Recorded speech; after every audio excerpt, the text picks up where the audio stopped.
A morte, na verdade, como que eu posso te dizer? Eu já te disse uma vez isso, gente, é uma sensação tão gostosa.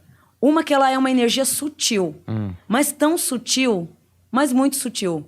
Ainda quando eu voltei, eu falei assim, nossa, não é à toa que as pessoas, se não tiver uma força, ela se entrega mesmo, né? Durante o leito ali de morte. No caso, aquele que tem a chance de sobreviver, né? Tá tendo a chance de voltar pro plano terra.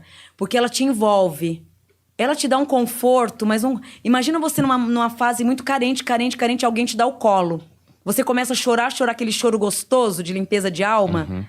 A alma, ela passa essa limpeza, junto com essa limpeza, ela te acalenta. Mas é uma sensação tão gostosa, que você vai se entregando. Então, ela não vem no perfil de maldade... Ou de dor, de né? dor. Não, ela vem numa sensibilidade de acolhimento mesmo. Mas é um acolhimento fora do normal. Você tá carente de receber um abraço, tá carente de receber um beijo. Ela não, ela te envolve, mas é uma sensação muito gostosa. Nossa, deu até vontade agora. Mas só uma dúvida, assim, pensando nesse como se o céu fosse uma grande empresa, assim, não tem um departamento, assim, não tem esse cara que cuida da morte. A morte, ela só acontece, não tem alguém que administra, agora vai esse, vou mandar mais 3, hein? Não tem uma coisa assim. Sim, é Deus. O próprio Deus mesmo. É Deus, ele é o Criador, ele que dá ordem de tudo, do nascimento e do desencarne. Um exemplo, a Wanda, ela vai reencarnar, ela vai viver tal tempo, até os 100 anos, né? Vai viver até os 100 anos ali, e depois dela vem fulano de tal no lugar. Então, são as substituições reencarnais. Então, você vai, vem outro, vai e volta o tempo inteiro. Ao tempo que 10 desencarna, nasce mais 10. Então, são a substituição. Quem administra tudo isso é Deus.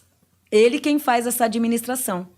Onde muitas religiões discordam do desencarne, a morte, a vida após a morte. Mas a vida após a morte, ela existe sim.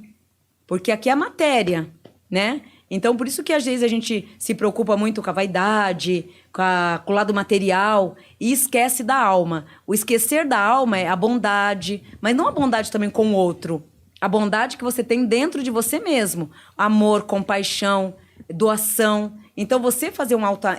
não só cuidar da vestimenta, né, da casca, e sim do espírito. Porque ele quem vai responder por eternidade. Ele quem vai ter essa eternidade, que é a alma, o espírito. A carcaça, que muito se preocupa com a carcaça, né? A carcaça é um empréstimo que depois de retirado, a terra comeu. Baobal.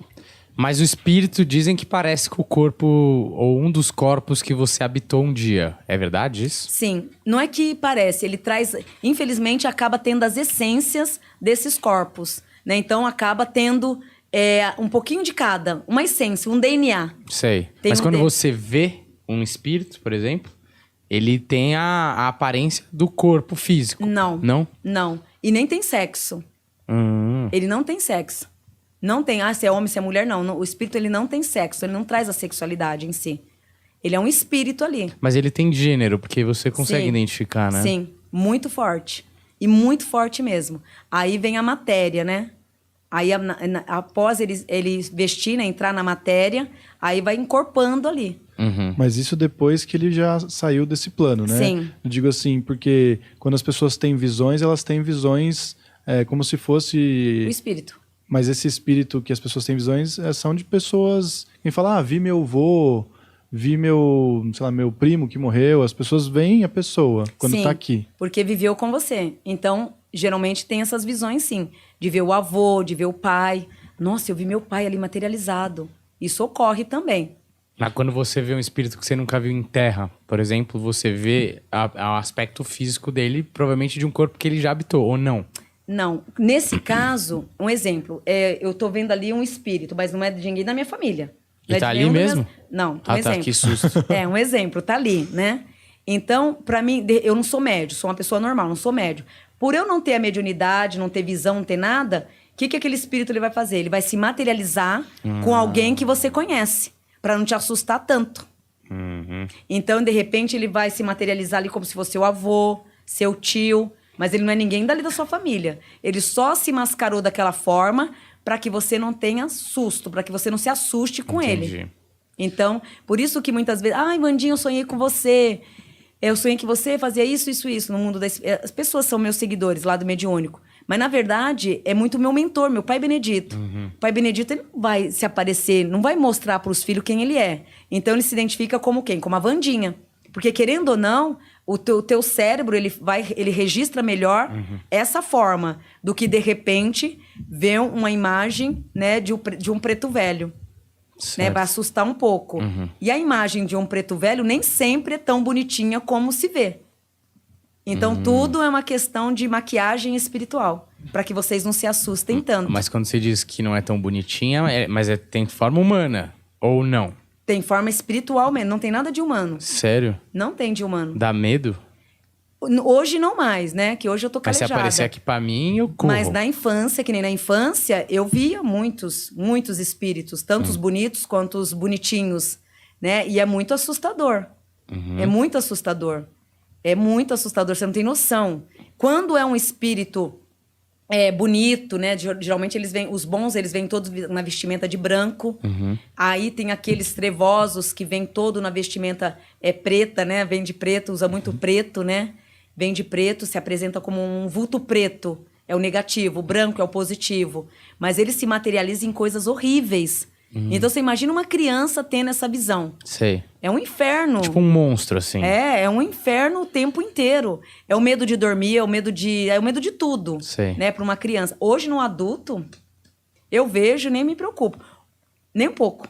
Existe um padrão de como eles são? Eles são sempre mais ou menos assim? Ou depende do tipo da patente? Eu não sei exatamente qual termo usar. Tem uns que é mais gordinho, tem uns que são altos, galanteadores.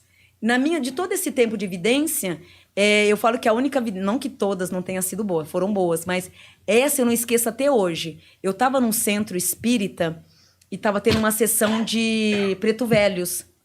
Aí não foi só, eu tinha mais 3 videntes, tinha eu mais 3. Tinha eu mais 2 videntes.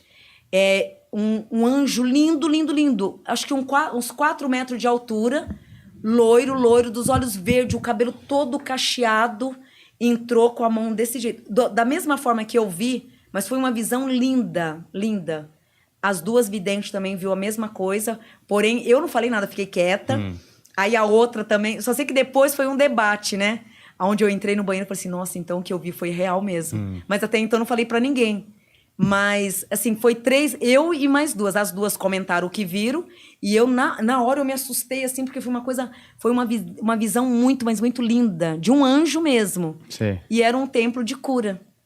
Era um templo de cura esse lugar. Até hoje ele existe. É um templo de cura. Então tem os mentores lindos, assim como você vai ver os trevosos. E Rodrigo Hilbert dos Anjos aí, né? É o anjão da porra, como diria o outro. Quem?